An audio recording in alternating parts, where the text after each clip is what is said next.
Bonjour, parlons de la Bible. La Bible ne traite que d'un seul sujet, Jésus-Christ, donc parlons de Jésus-Christ. Je voulais conclure cette partie sur le doutomètre. J'espère vous avoir convaincu de ne pas utiliser le doutomètre, de ne pas l'acheter. Ne me rendez pas riche. C'est pas du tout, c'est pas important. Et si jamais d'autres personnes vous proposent d'acheter un appareil similaire, ne le faites pas. Mais soyez un tout petit peu plus malin. Comprenez également que il y a des substituts au doutomètre.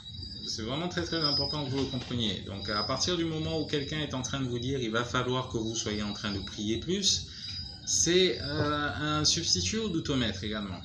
Mettez votre vie en conformité de telle sorte que vous puissiez obtenir ceci, que vous puissiez obtenir cela et tout le reste. Ça, ce sont des choses qui ressemblent étrangement au doutomètre. Où quelqu'un est en train de vous dire vous n'avez pas assez prié, donc votre doutomètre est à 1. Il y a un doute quelque part. Et donc du coup, ça ne va pas marcher pour vous, ça ne va pas marcher pour votre requête. Donc c'est très important que vous compreniez que ce n'est pas tout simplement l'appareil, mais c'est également tout le mode de vie qui vient avec, c'est également toute la philosophie qui vient avec. Le fait que vous vous sentiez obligé de faire quelque chose pour justifier Dieu dans la réponse positive qu'il va vous donner en fait.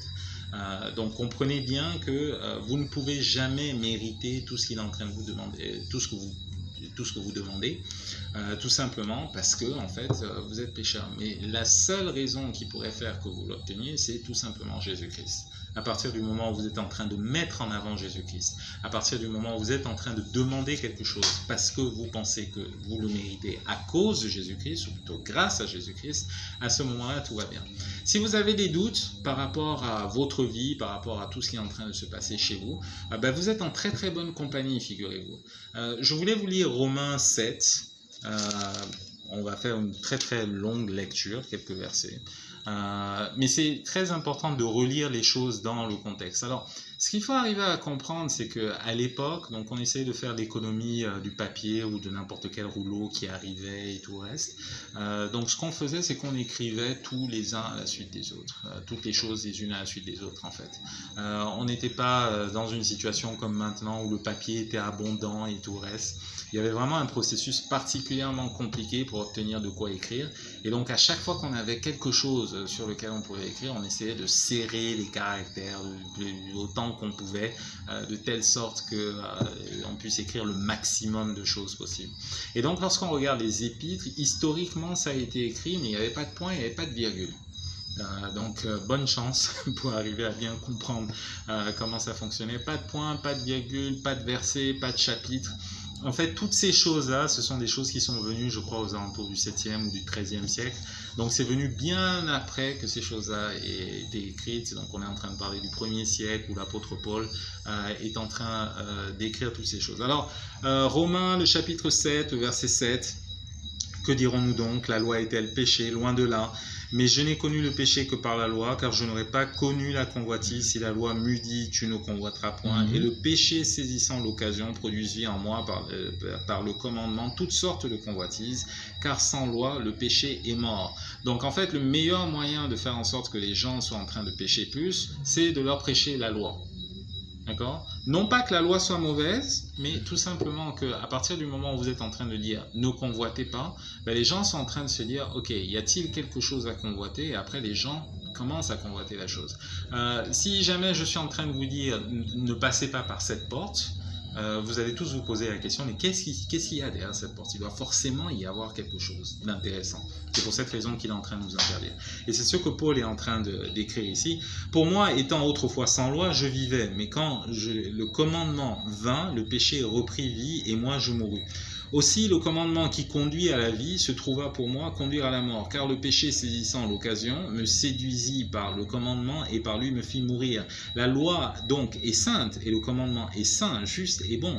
Ce qui est bon a-t-il donc été pour moi une cause de mort? Loin de là. Mais c'est le péché, afin qu'il se manifestât comme péché en me donnant la mort par ce qui est bon, et que par le commandement il devint condamnable au plus haut point.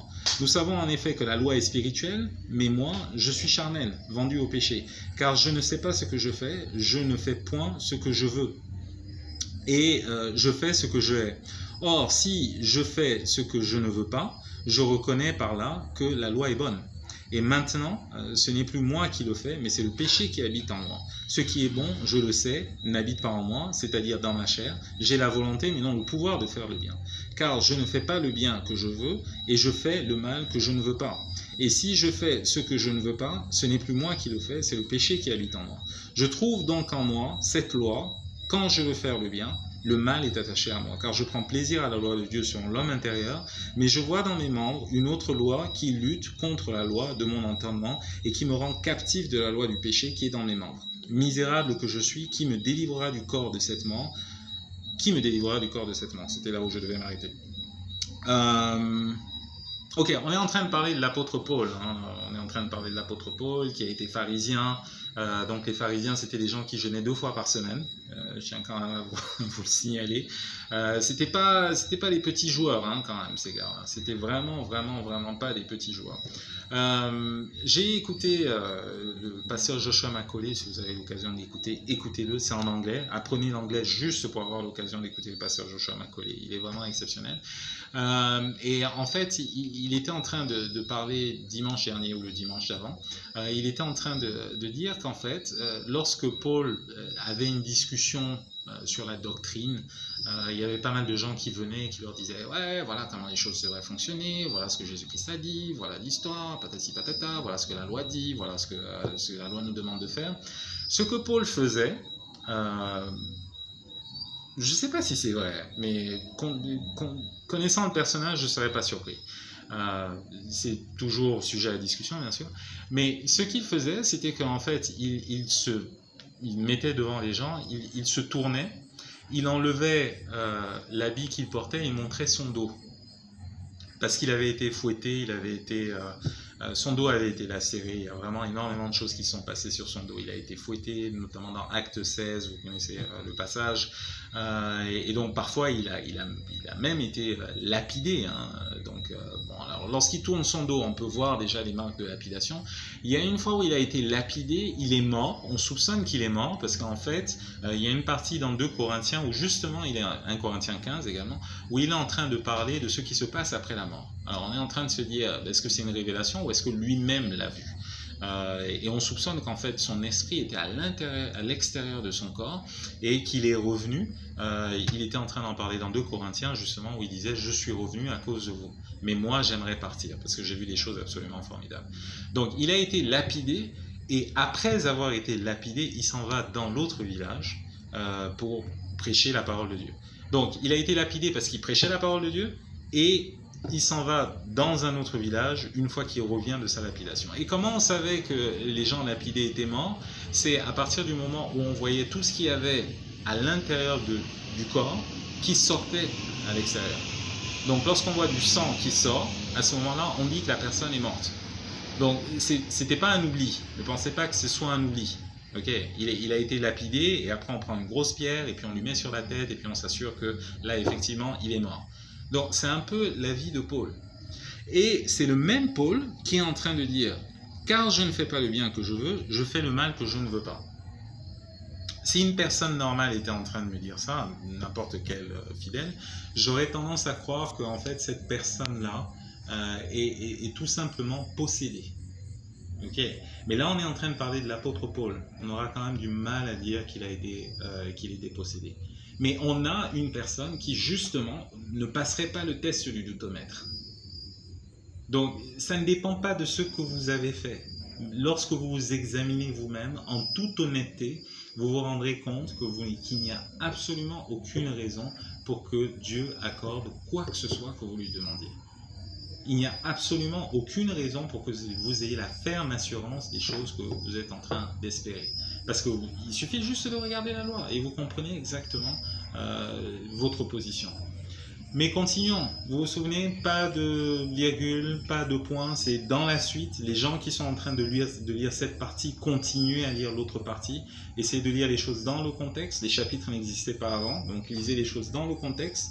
Le verset 25 de Romains 7. « Grâce soit rendue à Dieu par Jésus-Christ notre Seigneur. Ainsi donc, moi-même, je suis par l'entendement esclave de la loi de Dieu, et je suis par la chair esclave de la loi du péché. » Et le chapitre 8, verset 1, « Il n'y a donc maintenant aucune condamnation pour ceux qui sont en Jésus-Christ. En effet, la loi de l'esprit de vie en Jésus-Christ m'a affranchi de la loi du péché et de la mort, car chose impossible à la loi, parce que la chair la rendait sans force, Dieu a condamné le péché dans la chair en envoyant à cause du péché son propre Fils dans une chair semblable à celle du péché.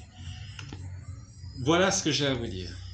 Le test du doutomètre, vous êtes tout le temps en train de l'échouer, il n'y a absolument aucune inquiétude à avoir.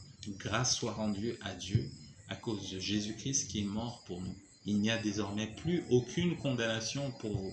Et désormais, dès que vous avez un doute, mais vous ne méritez pas ceci, vous ne méritez pas cela, Dieu ne vous accordera jamais ceci, Dieu ne vous accordera jamais cela, la seule chose sur laquelle vous avez à vous concentrer, c'est Jésus-Christ. Il est mort pour que vous puissiez l'obtenir.